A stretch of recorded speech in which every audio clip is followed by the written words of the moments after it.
లోక భవనాన్ని ఈడ్చుకొచ్చి గదిలో మార్చి మళ్ళీ కట్టారో ఏమో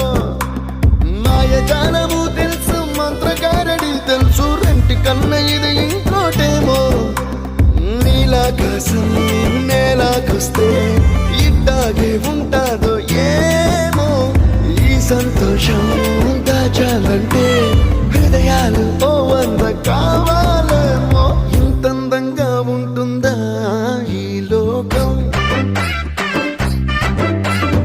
ఇన్నాళ్ళు ఈ మనసుకి తెలియాలేదే పాపం